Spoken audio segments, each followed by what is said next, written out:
Welcome to Big Lit Online, and it's an enormous pleasure for me to talk to Karen Campbell, award-winning author who's got a huge slug of Creative Scotland money for her most recent book, her 7th book, which is called The Sound of the Hours, paperback, coming out very, very soon. Other books have won awards ever since, winning the Best New Writer of the Year in 2009.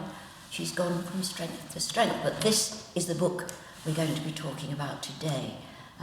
It's described as a story of love, loss, set against the Second World War. How did you come to write about that? It's hardly the genre that we're used to seeing from you. History. Yeah, no, I've never written history before. When I started writing, my first 4 books were about the police, because I used to be a police officer, so, write about what you know. I had the stories to tell. I wanted just to give an account of what it really felt like to be a police officer in Glasgow, being female, being young. And so they were very much character driven, and I wouldn't, to me they weren't sort of crime novels, they were just people that happened to be cops.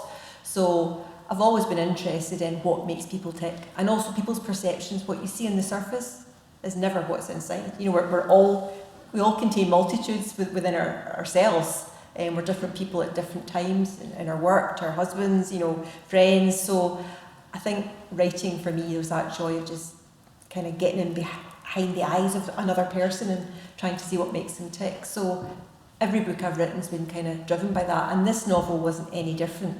Although it's history, it was the story that grabbed me. And basically we were on holiday in Italy, my husband and I, and we came across a war memorial, and it was to an American soldier called Lieutenant John Fox, and it was in this little hilltop village looking over Barga, which I'll talk about in a minute, which is the town we're on holiday in, but Soma Colonia is this tiny hilltop village, and yet there'd been some battle there that merited a war memorial to an American soldier who was a black soldier, and the regiment was called the Buffalo Regiment, and that's all I knew from that war memorial, but it just kind of got under my skin. I wasn't looking for a story, and I certainly wasn't looking for a historical story, but I think standing there looking over the valley, and it was so beautiful and peaceful at that point, and thinking, God, war came here. This place was a morass of mud, it was bombed, it was, people here were frightened, and now we're sunning ourselves looking at this lovely view, and yet you wouldn't know at all that the country had been scarred in the way it had. And to be honest, I didn't know that much even about Italy in World War II. I wasn't even sure what side they were on when I started. And as it turned out when I did research, it's because they were kind of on both sides. That's how people can be a bit... I think the story of the war in France is very well documented, but in Italy not so much at all. So that was the beginning of what attracted me to this story, just a real thing that happened, and I was nosy and I wanted to find out more. Karen, it's a really, really beautiful title for a book. How did you find it? Thank you. With great difficulty. I had loads of ideas for titles and none of them fitted, because I was trying to be quite literal. I was trying to have Gothic in, because the Gothic line was the kind of split that the Germans built their fortified wall. I was trying to get the word buffalo in, and all of these things just didn't tell the story. So sometimes I go to poetry when I'm looking for inspiration, not necessarily just a feeling maybe. And there was a poem that was written by a poet local to Barga, a chap called Pascoli, called L'ora di Barga, the hour of Barga, and it's about the bells of Barga.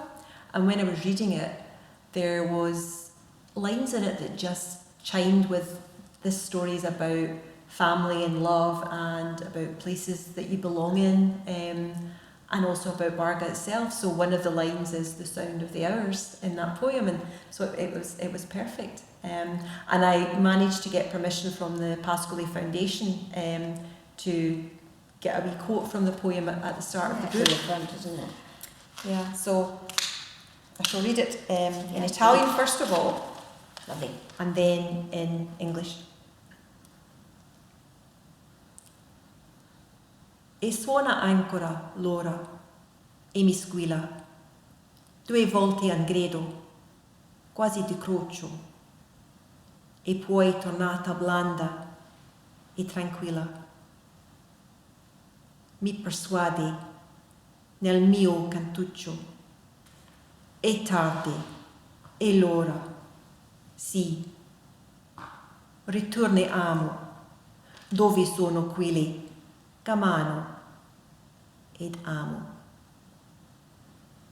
And again the hour sounds, sending down to me twice now, a cry almost fretful, then back to that slow, tranquil voice. In my own garden's shade, it persuades me.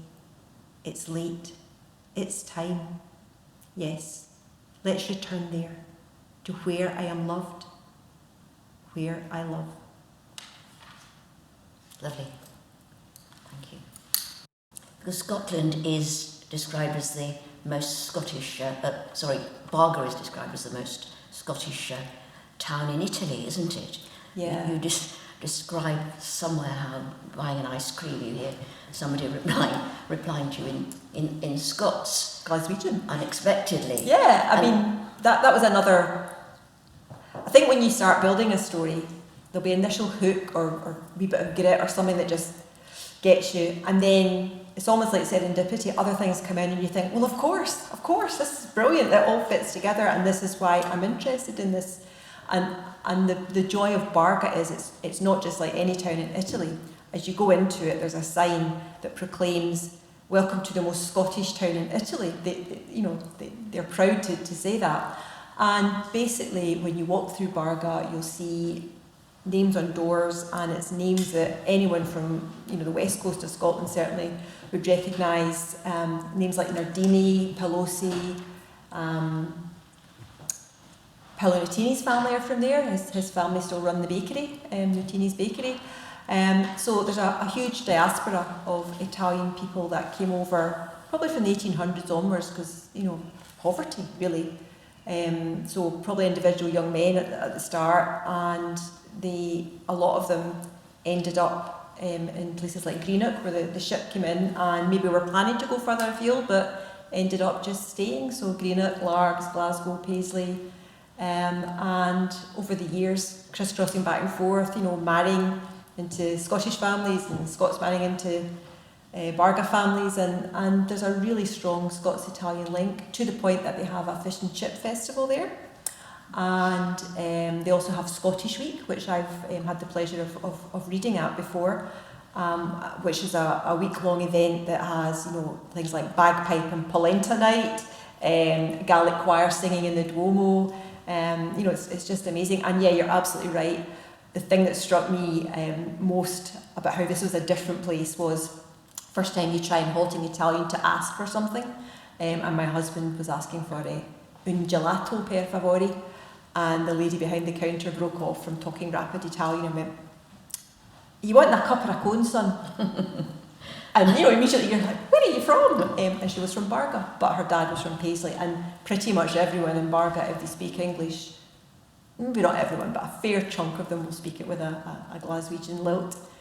So knowing that Barga was this place where already there's kind of a mix of identities, and then learning about the war story and the fact that it was black soldiers that came to that part of Italy and liberated it. And then the more I dug into the history, learning that those black soldiers who were sent abroad by America to fight for their country, they weren't able to vote. They were segregated within the army as well. And they were very much looked down on. They were seen as a kind of experiment, and within their own army there was a sense of, you don't have the guts for fighting. Black men in general don't have the moral fibre almost. So they were going into that arena of war, fighting for a country that kind of didn't recognise them. And then with the idea of people living there who might have divided loyalties also. If you had family in Scotland and you were living in Italy at the time of the war, and you felt you had a foot in both camps, and then the Italian people living in the whole of the UK during the Second World War, well, the men got interned because they were seen as enemy aliens. So where would your loyalties lie then? And then as the book progresses and as I did more history research, that whole area of Barga, there was different people at different times. The Germans that overran it at one point, the Italian Black Brigade, who were the sort of the fascists on Mussolini's side, the British Indian soldiers, the Black Buffaloes, all at different times they had a hold over Barga.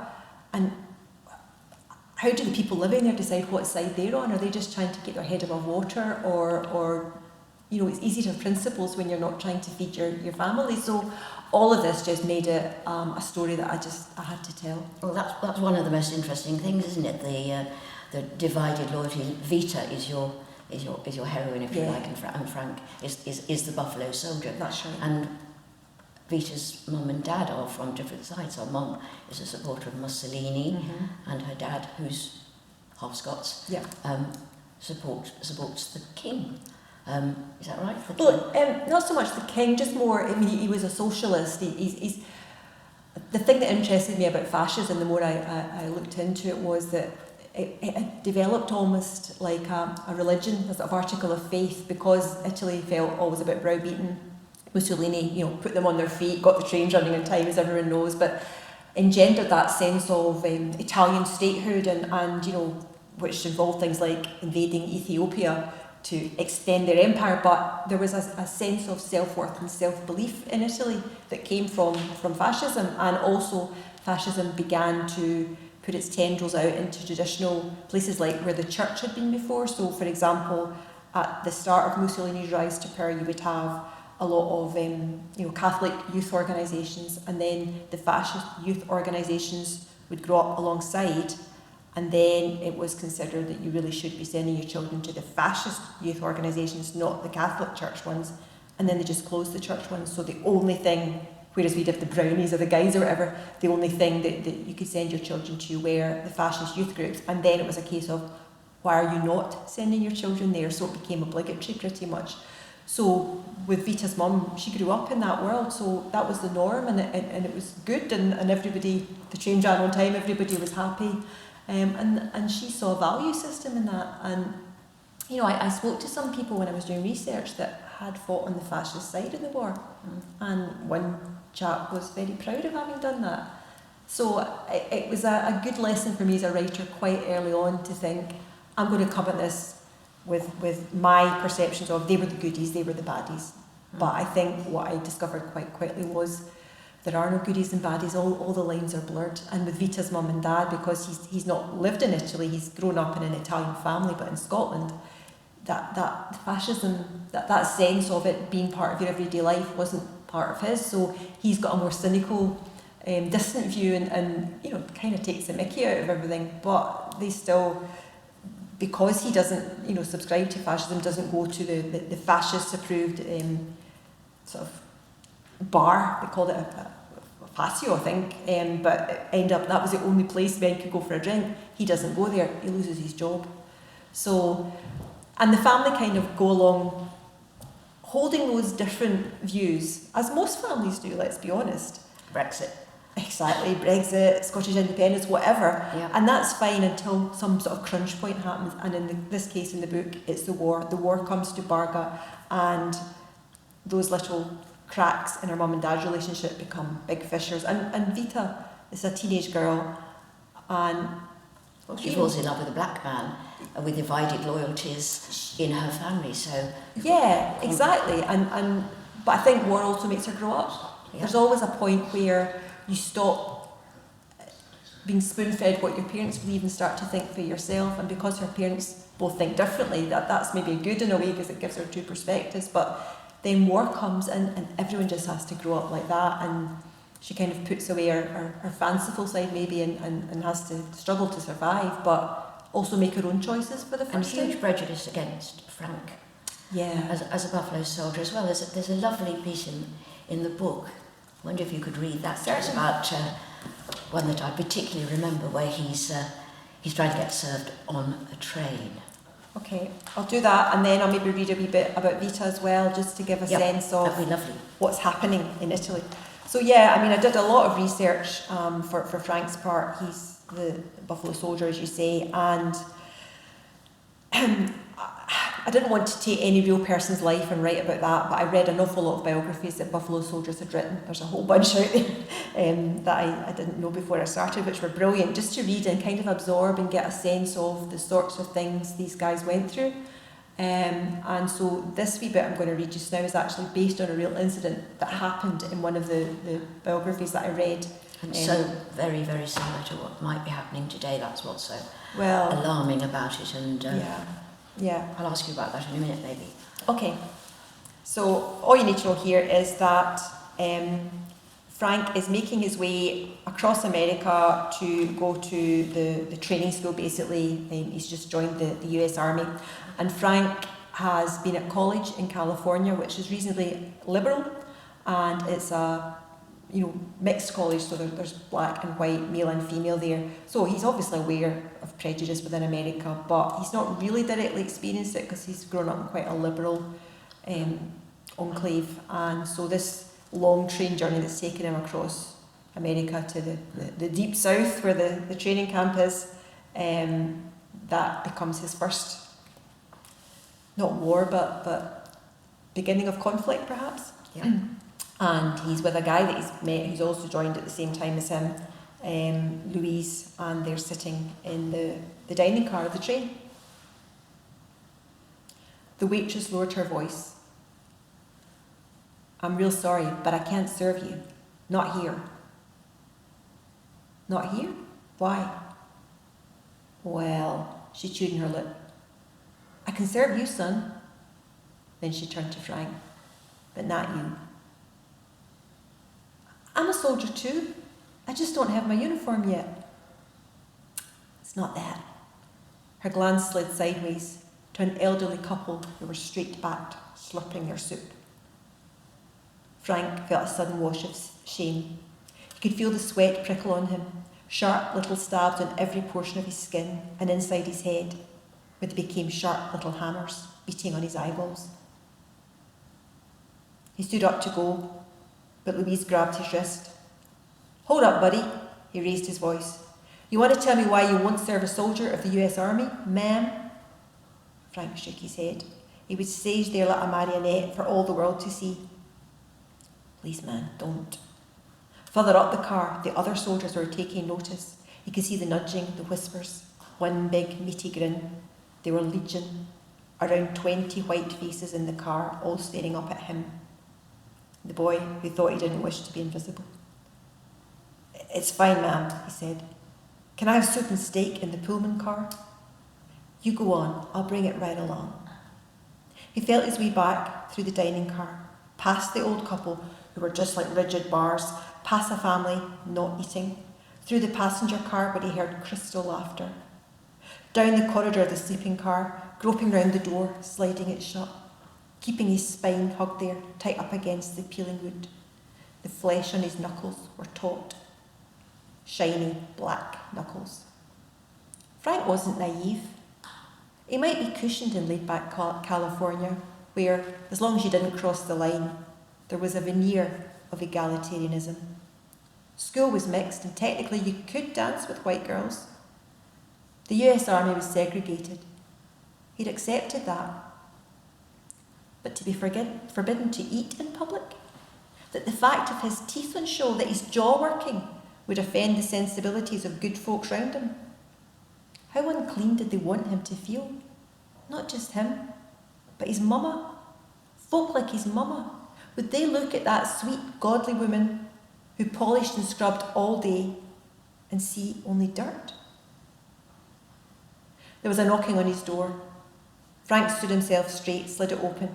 Not the waitress, but a soldier, a white man with silver bars on his tunic. "Chapel, sir?" "Come on through, chow time." "But the lady..." "Chapel."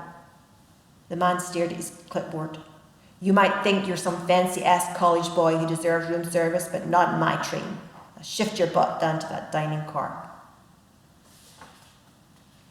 The return journey was worse, the lieutenant ushering Frank on like he was a prisoner. There was no victory in this parade. Swivel heads followed their progress, a tinder trail of commentary behind. Frank was so so thirsty though. He could think of nothing better than to pour a draught of cool water down his throat. When they reached the dining car, he looked for Louise, saw that he'd squeezed in beside some other soldiers. Why wouldn't you? Who'd want to eat alone? Table for one then, fine. Leastways it was a table. The old couple thankfully had gone. Though if Frank were to meet them face on, he didn't know what he would say. Man, he would say nothing. He went to take a seat at an empty table. The waitress scuttled up. Chapel, called the lieutenant. You sit here. It was a table at the end of the row. And they'd rigged up a curtain on a pole so it could be drawn around Francis Morgan Chapel as he ate. He really got inside what it must have felt like, and it probably what it must still feel like. Yeah. I just, for me, that was somebody, that was the beginning of somebody thinking he was going to put his life on the line in a country, in a war that he didn't really have any, need to be involved with. And the people sending him there, that country, obviously not everybody, but there was lots of instances like that I read about that he was somehow to be hidden away from public sight, and he's a college boy and he thinks he's going to become an officer in the army, and very quickly realises no, all the black soldiers are just put in the one division, which was the 92nd Division, also known as the Buffalo Soldiers, and it didn't matter who or what you were a black man, and any soldiers who had already been in the army, black soldiers, some of them were demoted because the more white officers came in, you could never have a black officer, like a lieutenant or a captain even, there were some captains, above a white man. So they basically, and an awful lot of the time they used the southern white officers in the Buffalo. Yes, racism for Frank seems entirely similar with the racism that black and brown people are experiencing today. Black Lives Matter and so forth, very, very current issues. I was wondering if you were conscious when you were writing this of the contemporary parallels. I don't know if I was conscious of it. I mean, I follow the story and just always try and look for the human aspect in any story. A novel I wrote 2 novels ago was about a Somali refugee living in Glasgow. Really? So similar things came up then, I guess, when people ask me things like, do you feel this is your story to tell, maybe? And there's always issues around that, isn't there, that are you appropriating someone else's story? But I think that, well, I guess what you're saying about Black Lives Matter is, history does repeat itself. So things that happened in the past, we can look at them through the prism of today, we can look at them through the prism of when they happened, but ultimately your morality is something, for me, I think, that is constant almost. This is a wrong thing, this is a bad thing whenever it happened, and often I write from a place of, maybe not anger, that sounds like I'm ranting at the computer all the time, but I tend to want to follow a story where kind of my hackles rise and I'm like, either I want to know more about this, or people should know about this, or maybe a sense of injustice. Quite often that's what will move me, or just unfairness, and also curiosity. What would this feel like if it was me? So, with Frank's story and the racism element, I wasn't approaching it thinking, oh, this is a story about black soldiers being ill-treated. I didn't know that at the time. I just was curious about what must that have been like for soldiers who were segregated and in a foreign country, and how were they treated, and they were actually probably in the main treated better in Italy than they were in America, surprisingly. So John Fox was a Buffalo soldier who saved his unit's life. Yes, so that was very similar to in the real Frank story. So did you feel you were somehow appropriating a story that belonged to somebody else? Well, I consciously didn't want to do that, because I had the choice at the start, I guess, to tell the story of John Fox, the real person who's memorialised at Somo Colonia, and I didn't want to do that, and I've never wanted to do that in my fiction. Even when I was writing about the police, I was writing about what it felt like to be a cop. And I was writing about the sort of things I would have dealt with as a cop in Glasgow, but I never wrote about any actual incidents that I dealt with because it just felt wrong. It felt, well, it's not creative for a start, it's more journalistic, and also I don't like the idea of making even creative mileage out of somebody else's real life. I think you can read and get a wide range of source material and take elements of that, but to just say, this is a good story, I'm going to make it into a book, I didn't want to do that. And I was also conscious that John Fox was a real person with a family, with a wife, and he may still have children or grandchildren that are alive, and yeah, I just thought I can make a story but base it on the kind of thing he and his colleagues experienced. And obviously the Battle of Somo Colonia is what the memorial is to, so that is real, and I write about that. But John Fox, I name check him, he's there at the corner of somebody's eye, but that's it, just in a little passing. Well, let's get back to Vita, and well, Vita particularly. There's a lovely piece at the beginning of the book which really sets the tone, an atmosphere of the book you've been writing. Will you hear that? Yeah, sure. Vita at the start of the book, as I said, she's a teenager. She's just coming on for 18 at the start of the book, and she's got plans to be a teacher. She's bright, she's a bit sparky, she's actually getting a bit bored with the war at this point because it's been going on for a few years. The book begins in 1943. Yeah. But there's only a couple of chapters in 43, and then we go to 44 because that's when the Buffaloes came to Italy. So the first couple of chapters in 43 are kind of setting the scene for her and Frank. But she's at that point of nothing ever happens in Barga, and the war's going on elsewhere, and I'm bored, and everyone's just talking about it. And then very quickly the war does come to Barga, and her whole life is turned upside down. So this is a kind of scene setting.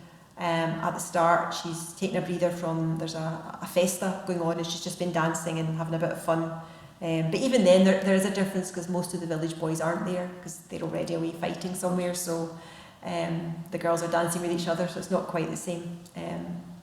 And the point where we see her is just after Italy has thought that the war is finished, and then they find themselves back in the war again. Which I'll do the reading, and then I'll maybe explain if it's not clear from the reading, because that was quite hard. Normally when I write, I just tell the story, but when you're writing history, you have to put enough. You're creating a story, but you still got to the real sort of pegs of what happened when. As the backbone to that story. Yeah, there's a map I see in the beginning of the book. There's a map as well, yeah. So it's quite hard to know what to leave out and what to leave in. So maybe I'll read this and then you can say, okay, I didn't understand what happened there, but hopefully it's clear. Vita stared down the valley at all the big things made tiny. Barga in the distance, elegant Barga, a citadel of restaurants and concert halls. The square-towed Duomo loomed over red roofs, tumbling in commas and swirls all the way past the city walls. Walls which held the bones of San Cristoforo, the nuns of the Conservatorio, and a picture house too, where the cafes had good coffee and people who were not your cousins, and shops selling dainty lacework, which you could imagine wearing later as you were putting on your apron and scraping mule shit off your clogs. Her old familiar valley. How much had changed in 3 months? How much? Yet nothing at all. 3 months ago, Vita had watched this same valley, these people dancing and sweating beside her now, Thierry Ducci's posters from the walls. Signor Tutto was playing his fiddle in time with pealing bells and blue light fireworks. Folk were shaking each other in their desire to have it sink in. This whole valley exploding with noise and bonfires and shrieks of laughter, with smashing glass and smashing jaws, with the weeping of the faithful. In this long, deep bowl of space, she had heard Barga howl at the moon. Il Duce was no more. In one blistering starburst, the world remade. He'd been arrested by the king. War was over. Vita blinked, still filtering sunlight. Down the track, she could see old Sergio taking his donkey away. She watched him untie the rope from her muzzle. Once the rope was off, he took something from his pocket and fed it to the beast. Then he laid his lips on the mottled grey forehead. Vita circled them both with finger and thumb, so it looked as though she pinched them in mid-air. So close, so far, because none of it was true. German soldiers had set Mussolini free. So brave, glittered her mother. They say he walked down the mountain in his bare feet. Now, the world was deeper in chaos than before. And Vita couldn't even trust the mountains. This horizon might slip and send them all hurtling off the earth. Italy was ripped in two. Rome lay riven in a fault line. The king and the allies to the south, the Duchy and the Germans in the north. Without moving one step, she'd woken in some republic. Barga was the exact same place it had always been. Yet somehow, they were on a different side. And the war, this forever war. Papa promised it would end once they all saw sense. It must. Where even was the war? It might be everywhere, but it wasn't here. Often when Vita was in bed, she would hear the murmur of Radio Londra, which meant Papa was awake too. And there were nights when the bombing at La Spezia would make the windows shudder. But it had always been a distant storm. La Spezia was 100 kilometres off, and it was ships and the sea. It was distant. Beyond the circle of Barga's mountains, there were raids on the coast, but where was that? It was ships, it was sea, it was distant. Beyond the circle of Barga's mountains, ghostly lights might burst. And the roar, there was a definite roar beyond the mountains. So the roar and the lights and the sharp rattle of teeth, yes. But it was seldom and distant. It was ships and the sea. And it had been 4 years still, and they were wrapped in forests. Well, am I right in thinking that Mussolini was escaped? The Nazis. Mussolini was basically the general stroke prime minister stroke everybody's hero in Italy, but there was a king of Italy too. That's right. Which I didn't actually know. And war was continuing and Mussolini was becoming more belligerent, and the king was thinking, we're poverty stricken, we have no money left, we're losing. So he agreed with the Allies that Italy would come out of the war. So they were on the German side originally, and they basically surrendered. And the king had Mussolini arrested, but the Germans were like, we're not stopping. And they had Mussolini sprung from jail. He was in a mountain somewhere, and they parachuted in and stole him back. So what they did was they reinstated Mussolini in the north of Italy, and they made that the Republic of Salo, they called it. So Italy literally got split in two, and so Barga was right on that fault line. So you, as well as having all these different layers of, were you Scots, were you Italian, whose side were you on, were you fascist, were you not? Now they find that, which even side of Italy are they on, because half of Italy is now on the Allies' side with the king, and the other half is on Mussolini's side with the Germans. And you found that the Royal Italian Army, there was brothers potentially in the same army serving in different parts of Italy when this split happened, and they would find themselves in two different armies ultimately. If you were the mum of those two boys, how do you reconcile that? Who are you cheering on?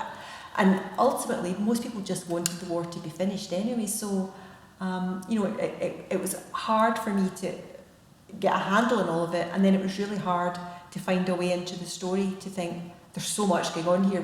What thread do I follow? And what angle do I look at it from? Yeah. Well, it's an immaculately researched novel. I've read it. I've read all your books with enormous pleasure. The Sound of the Hours is coming out in paperback very shortly, published by Bloomsbury. It remains for me really to say thank you to Karen for a very illuminating discussion about the characters of the book and the atmosphere in which it happens. There's so much more in it. Thank you very much for having me. Pleasure.